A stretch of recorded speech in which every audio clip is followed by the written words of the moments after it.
Hello.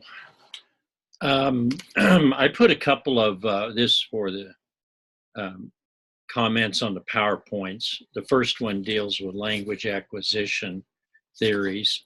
And I wanted to, I printed them off just so I can follow them. I wanted to give you a brief background, not that you really need it, but I'm going to try to tell this in a conversational way so it can be fairly efficient. This could be a bit long on the old PowerPoint, on the discussion, but I wanted to kind of go over these. And it deals mainly with, where did I put the first page? Ah, there it is.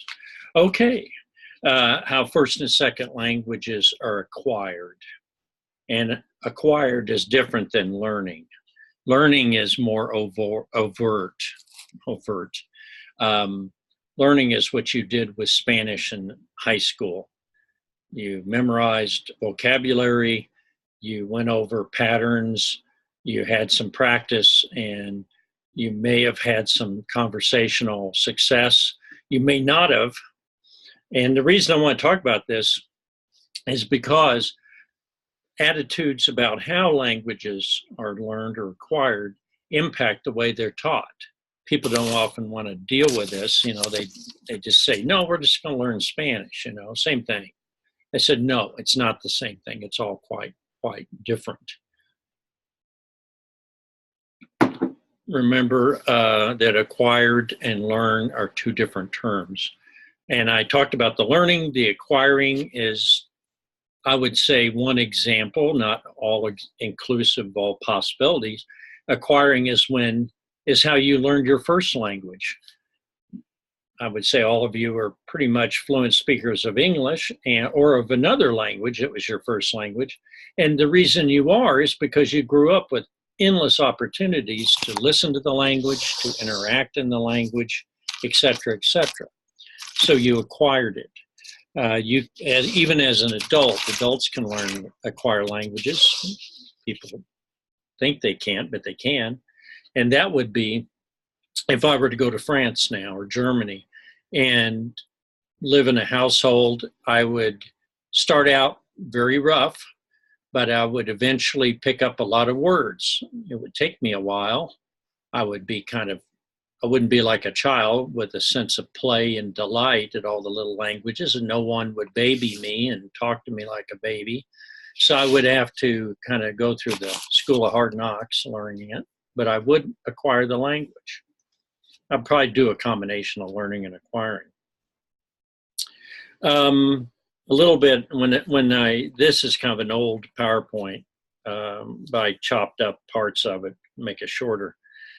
Just to remind you of your old psychology teaching, you remember B.F. Skinner with the maze and the rat in the maze, and the rat would figure out how to get to the cheese, and then once he learned the pattern, he was better and better at it. That was the way some people thought you learned language, that you just simply learned it by learning the patterns. And once you repeated everything endlessly, you eventually reached the point where you could use more and more. You literally learn it piece at a time, piece of cheese at a time.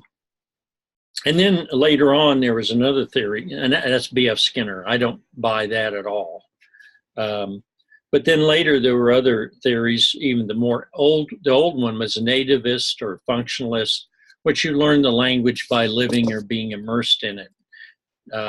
As a child, that's not difficult. If you come to a country as a immigrant, and you have to learn the language while working 18 hours a day or 10 hours a day and learn it while interacting with people, you literally don't have the time, you're physically exhausted. But nativists and functionalists, that focus is not on external, like with B.F. Skinner and a piece of cheese, you know, learn your participles like dangling cheese, you know, dangling participles. But nativists and functionalists, you get into the world of a guy named Chomsky, who you will not have to remember, but he's the man who speculated that there is in our brain, in terms of evolution at some point in the distant past, we developed the capacity for language and grammar And you know, the experiments with whales and dolphins and even birds, that amazingly they do have a language. It doesn't quite function like us. It doesn't have a written component. They don't do lectures, but they do sing to each other and they do communicate. And careful study of animal sounds reveals very detailed. I remember, I think it was not groundhogs or meerkats, but something like that, maybe gophers, that they actually have little sounds that indicate different things, like humans, maybe a dog is nearby.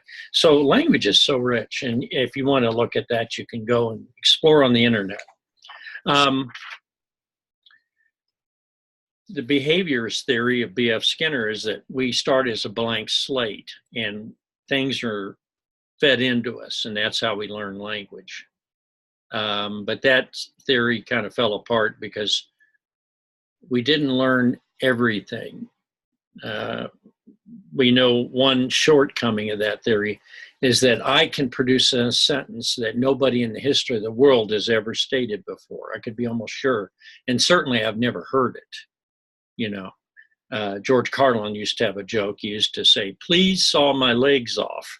You know, whoever said that, you know, maybe at a magic show. But the point is that you can produce a sentence with a grammatically that makes sense, but because of its vocabulary, and no one's ever said that word before, it makes no sense. But it's understandable and it's unique. And that's because you have something in your brain called a language acquisition device, LAD. Now, what I'm telling you is only for the purposes of enlightening you about when you teach, that your students have creative abilities to grasp language beyond just the real step-by-step approach behaviorists would use, you know, memorize, the audiolingual, and I'll talk about those later when I talk about different methods. There is something innate, INNATE, something in our brain that's unique for us. I'm not saying other animals and creatures may have some other capacity similar to it, but we're the most advanced as far as we know. We've never found a whale library under the sea, but we have ways of talking about the past, the future. We got all kinds of tenses. We can create language to help us talk about all kinds of things, okay? Nativists and functional theories grew out of people observing that instead of being taught a language like B.F. Skinner, by simply interacting with people, you learn the language. Thousands and thousands of interactions. You can start out not knowing any French or Icelandic, but within a year, I will have some basic comprehensible, and I may eventually be able to even hear and understand it, but I will be able to speak some, and I will identify some of the sounds.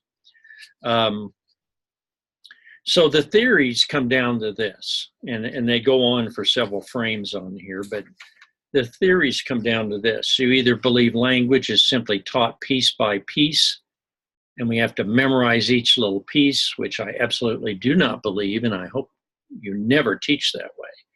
But that people, once they are armed with vocabulary and they will be able to see patterns, and they will be able to use language in a meaningful way. Meaningful content is a big term here. In a meaningful way, they will be able to go beyond what they've been taught and be able to apply it in new situations. And you can attribute that to the language acquisition device, the innateness, the uniqueness of the human brain, not like we're above all other animals, but our ability to use language is very advanced. And finally, that we need to interact. So language learning is a social endeavor. You don't learn you don't learn French while sitting in total isolation on death row or something, or in long-term in the cellar or whatever in the prison. You wouldn't learn language that way. You'd have no input from anybody. Another important word, input. So the type of input that students get is very critical from you as a teacher. So language is, and then there's on frame number 7, it talks about language teaching methods. And I'm actually going to give you in this class a little historical vignette every couple of weeks about a way language has been taught in the past. And you're going to see some of these, not all of them, because they break down in more details as we get into the modern age. But you see on frame 7 on second language teaching methods that we used to learn language, and the way they taught Latin was that people would simply have us memorize the structure and the grammar, memorize every form. In Latin, as in German, a noun changes depending on where its function in a sentence. Is it the object of a verb? Is it the subject of a sentence? Is it the object of a preposition? Is it an indirect object? You know, indirect objects. I threw Marty the ball. Marty is the indirect object. The direct object is the ball, even though it would seem odd because I'm throwing it to Marty. He would seem to be the one I'm directing it to. That's why grammar gets weird, because sometimes you start thinking too much and then you get messed up. But anyhow, the old grammar translation. Now, believe it or not, some of you in this week's discussion will say, we used to translate from English to Spanish or English to German or German to French or whatever. And that is not a good way to teach a language, but it persists. There's no end. I have some poppers in here. I dropped them, so Happy New Year. So my point there is that grammar translation still exists. And it's not a very good way. You know, occasionally writing, it's okay, but you got to be very advanced to even have people translate something, or, you know. The other methods, it's called the Berlitz, or called the direct method. And that kind of started by accident. At least there was a company that was teaching French to people, because in the late 1900s, learning French was all the rage. People didn't learn Latin anymore in the grammar, but they learned French, because if you could speak French, you were a very sophisticated person. As you know, I have a beret, which I have apparently misplaced. So I'll just have to do the accent. Oui. But anyhow, the direct method, they actually hired a guy to teach French. And when he arrived, they discovered he didn't know any English. And so they thought, what can we do with this guy? And they said, well, we've already hired him. And guess what? The students actually became quite proficient in French, because they started the first day, all they got was French. There was no, you know, not like your old Spanish class where the teacher would say, well, for the first 6 months, we're going to talk English, but then we'll speak Spanish occasionally whenever I feel you're up to it. No, the guy started out in French, and the students made dramatic progress. My own experience is that I studied Spanish in high school in Macon, Missouri, and Mr. B, my Spanish teacher, said after the first day, we don't use English in the classroom. And we thought, well, we don't know Spanish. And guess what? You can teach and people can grasp meaningful chunks of Spanish immediately. Oh, yeah, you don't know. You know a few things already. I know most of you know cerveza, el baño, where's the bathroom, and por favor, and, you know, some words, because you've been to Taco Bell, some people think it makes them fluent. But Spanish is a very social language, and there are nonverbal behaviors. I haven't even mentioned that. But you put people in situations and you communicate and you look at them and you roll your eyes and you can tell sarcasm. And suddenly you start getting the point. You know, and some odd things happen. When I was in high school, there was one young lady that, we were all young, there was one young lady that misunderstood when she was instructed to open the window. And what she heard was something that she thought the guy said, he said, abre la ventana, open the window, because it was hot in the room. And she thought he said, hable a la ventana. And so she went up to the window. Instead of opening it, she said, hola ventana, ¿cómo está? How is the window? Okay, she was talking the window. He said, open the window, because he said abre, and she thought he said hable. Very tiny difference, but you know, to your ear, you don't know that. Very funny. That's why it's still funny after 45 years. Okay. So that was a pretty effective way to do it. Now, history changed though, and that was really, the grammar translation still continued. You can see the arrow going all the way across. After World War II, when the United States became involved in international affairs, which it now is withdrawing from, it was very important for large numbers of Americans, especially military, because of war, you're fighting Germans or other groups, you have to know how to say, put your hands up and things like that. Well, they invented this way of teaching mass numbers of people a language, and it was called the audiolingual. Audio, hear, lingual, speak.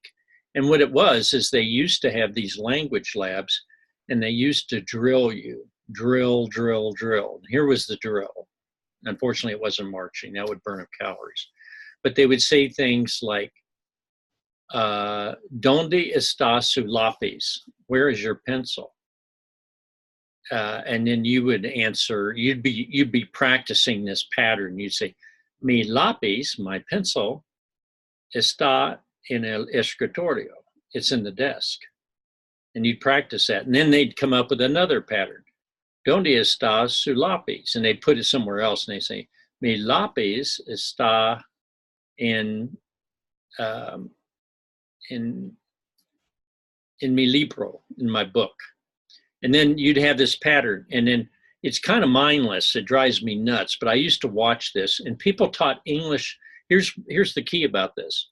ESL was taught the same, very similar to the way languages are taught. People taught English language. We bored you with Latin and grammar translation. Audiolingual is kind of mindless, but by gosh, I want you to learn enough Vietnamese or Chinese or Korean or Spanish or whatever it was, Russian, that I want you to be able to basic conversation in that skill. Now, they weren't aiming for quality. They were aiming for quantity, okay?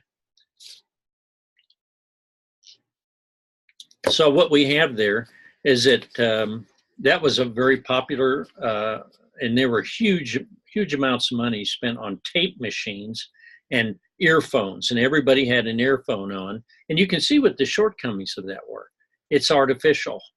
It's not authentic language communication. I used to go in and watch international students learning English, and they'd have the headphones on and they'd be sound asleep. And actually, they kind of rigged it up that you were supposed to listen to them respond and record that.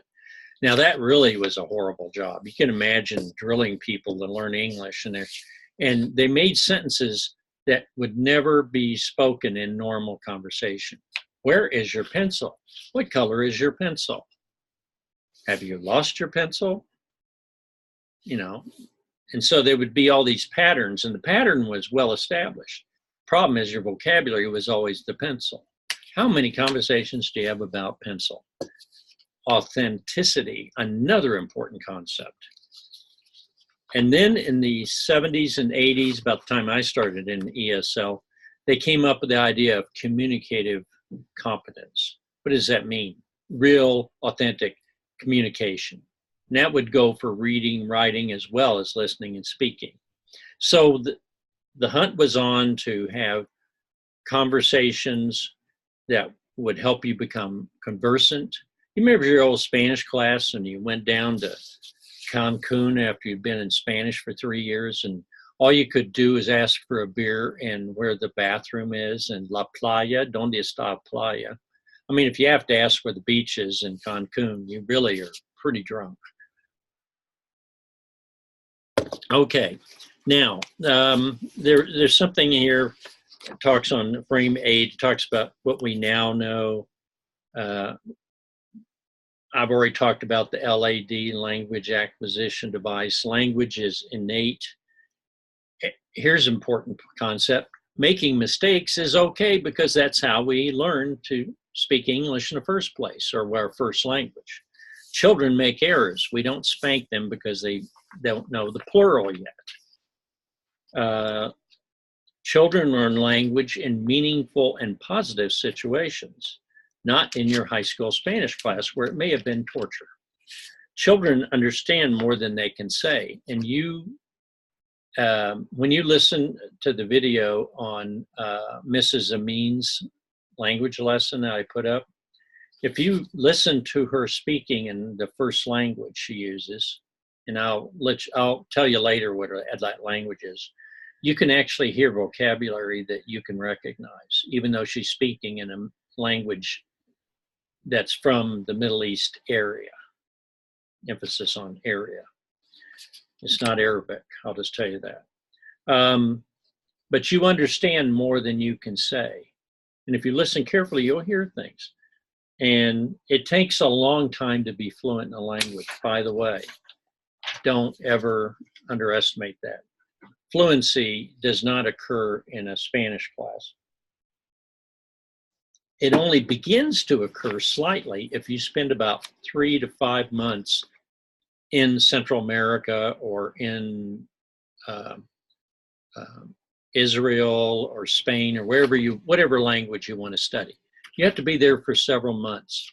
And we also know that it's also going to be tough if the language spoken there has sounds that are completely alien and you don't even know how to put your tongue in your teeth and breathe. You don't know how to you can't even hear the sound. One of the rules is you can't make a sound if you can't hear the sound. If you don't understand what the sound is and you still can't isolate it, it's going to take time. I discovered this when I tried to learn, I think it was Somali, and not Arabic. Arabic, I could make some of the sounds, but the language, it's an African language, and some of those sounds are, when you're listening to live fire language, it's incredibly hard to understand what the sound even is. And if you don't know the sound, you're back at square one. What are the expectations? Well, I'm sorry. I have a little exercise on here on L1 versus L2. First language acquisition, second language acquisition. Again, I didn't say learning. Nobody studied grammar in the crib. So first language, there's no pressure. It's largely unconscious. You're not sitting there thinking, oh, I want to play with that ball, but I don't know the grammar. How do I get the ball? You make a sound, you point at it, you do whatever you have to do. And eventually you get vocabulary and other kids and you learn language developmentally. You've been in elementary. If you've studied children linguistics a little bit, how children develop, you know there's levels. You know, past tense at a certain age, plurals at a certain age. And you can look at those and they follow a pattern. Very similar pattern across other languages because we're all human, but not necessarily exactly the same because every language has its requirements. Now you can see on the second side, it says second language. So it says you learn the first language at home. Where do you learn the second language? Usually not at home, although that can happen. And I'm not even talking about fourth and fifth languages, which you may also learn at home if you have a polyglot parents. Okay, many languages. You learn it from people that aren't necessarily in love with you and love you and want you to be happy all the time. That's second language. You're learning second language from your high school English teacher and they're not very pleasant, or your Spanish teacher, depending on who they are. I made them look bad, but I really praise the teaching of second languages in our public schools and all our schools. There's a lot of pressure to learn. I'm kind of skipping around here. The fact is that a second language, you don't get all the advantages you do. You don't have 12 years to become fluent in it. Expectations of classroom instruction. This is very important. Language instruction should be comprehensible. Comprehensible input. Krashen's going to talk about this. I'll talk about that. Yeah, that's on his video. Learning should be interactive. In other words, I don't just give you some exercises or say something to you and you give a response and then I don't come back. We have to have a role play. We have to have conversation. It should be cognitively challenging. It should be intellectually challenging. I should be able to do things with what you're teaching me so I can apply it. It should connect to the lives of the students. Don't have conversations about pencils. Stop it.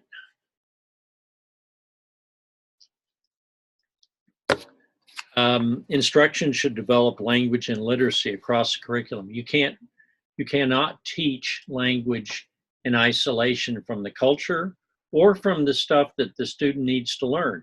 That's why ESL now is very much in this course. We're going to be teaching English in the context of history. And we'll be teaching maybe a speech class to students in high school. And they're still learning English, but they have to practice giving a speech. So they'll have to learn the protocol of giving a speech, introduction, having what do they call that? Not the cliffhanger, but the hook, get people into it. And so you want people to be able to say that it's authentic. And you actually have the complex aspect of you have state standards, state or curriculum standards that you meet. So if you're teaching about the Oregon Trail, not only do you have to make the Oregon Trail culturally understandable for students who don't know anything what you're talking about, what trail. They've heard of trails, but Oregon, they're looking at Oregon. You're saying, no, it's in Nebraska. And so you have to explain what that is and what all those little places along the way, Sioux Lookout and the Platte River. And so as you're teaching all that, you're also teaching language, which means you as an ESL teacher are very often, quite often, you're a content teacher first and an ESL teacher also. I'll just make them equal. I won't say second. Okay, now, so I'm going to kind of speed through the rest of this. Some of this you should know. Comprehensibility, interaction, and thinking, critical thinking, using the mind are the three things to help with academic success. You should integrate, as I mentioned, language and content and instruction. You got to make it exciting intellectually in terms of content, and then also teach about the aspects of culture they may not know in the content. Science is a good example. A lot of people know about science, but even English speakers don't know the language of science. Hypothesis, conclusion. The word conclusion, a lot of words like that in English have so many different meanings that specific to science and a science experiment, that's quite different. Big thing that I want to get across here is BICS and CALPS. And if you're not familiar with that, this is a time to know it. Basic interpersonal communication skills, BICS. That's a term I've always used. It's kind of old, but it's still good. It's called social English, playground English, watching TV with your friends English, sloppy slang. It's, there's as much nonverbal as verbal with it.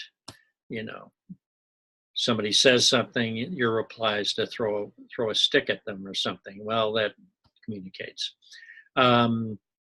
Usually it's familiar topics. What are we going to eat? Are you sick? Do you need to go to the bathroom? For little kids? I want to watch such and such channel. The sentences are short. They're short and deadly sometimes. Many clues from expressions, gestures, and social context. And you have many opportunities because there's no pressure. You're just sitting with people. If they don't understand, you ask again, talk. Academic language is what I'm basically doing now. I'm mentioning a lot of terms that are new, maybe new to you, the BICS and the CALPS. An academic language is cognitive academic language proficiency skills.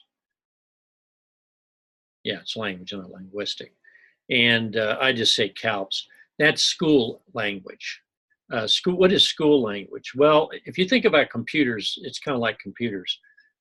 You've got a whole way of talking about what does it mean. And I'm talking to my wife and I say, in order to look at house listings, you need to go over and scroll up. She said, scroll, what's that? Because she's not into computers. So I would have to show her what scroll means. The word scroll does not mean just scroll, like you don't really use that term, and you certainly aren't opening a scroll like for in Old Testament times. But it's technical vocabulary, it's school, it's kind of out of context, it's within the context of a short story. You talk about settings, you talk about the climax of the story, you talk about the protagonist, the antagonist, talk about symbolism. All these are academic words, Now, if you use them, casually, that's very upper level vocabulary, showing it off, I guess, Precise understanding is very important, and it's higher order thinking. So you don't say, why do you like pizza, Bill? And to say, give me a comparison contrast of the types of pizza you like. You don't ask that. That's like an essay on pizzas. But that's a good way to get people started writing essays. Give them something they know, and then couch it within academic language. So there aren't as many clues because there's a lot of pressure. You should pick it up right now. You're listening to your professor on this tape here, on this video, or in a class at UNK, or in some class somewhere, or you're teaching students and you're teaching them about aspects in mathematics, about product and equation and variance and topics like that, a little more advanced matrices. And then people say, what's that? Is that like the movie Matrices? And no, it's related, but not really. Okay. So you have to explain what it is. So it's a lot tougher. And then the thing you come to is on the last, I always call it, is social language we acquire very quickly. Little children can acquire the basic social language of playing in 3 or 4 years old on a playground. They can acquire that within 6 months. It doesn't mean they're fluent and they know everything. You got to be careful of one thing, very important. Just because someone sounds like they know English and are fluent doesn't mean they know how to read or they know a lot more aspects of it.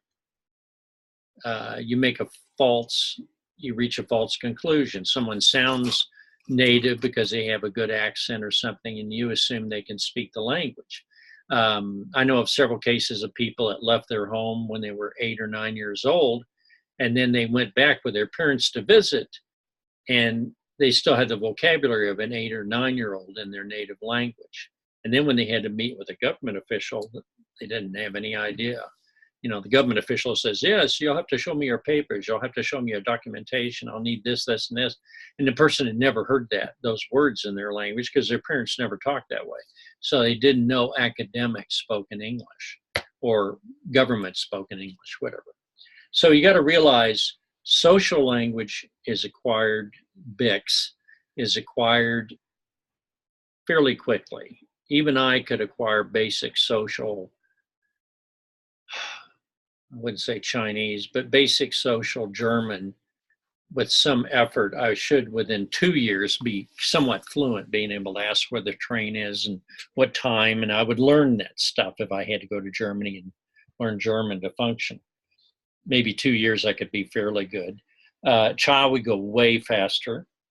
And then for older people, forget it. Older people, it's always tougher. And you know why it's tougher? I'll talk about that next video. But it's tougher because we think it's tougher and because we are slow to adjust and we're intimidated. And that's called the affective filter, AFFECTIVE. Our emotions keep us from functioning because we're afraid of looking bad or making mistakes. Children don't care. They just listen and they just grasp it. And it's not because our brain cells are old. Some of mine are, but your brain cells, as I understand it, they're replaced all the time. And so our brain is remarkably young as opposed to our face. See, if I could just pull my face off and show you my brain, you'd see how young I am. But I don't think that would go over well. 5 to 7 years is often the academic language.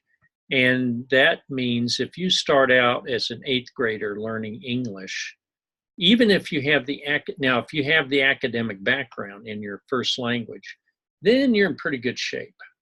If you've gone to high school or at least 8th grade in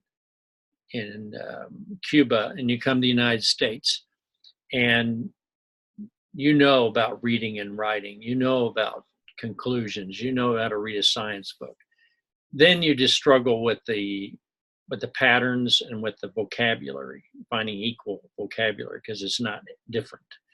That is dramatically different than if you come in and you've never even cracked a book open and you're an 8th grader.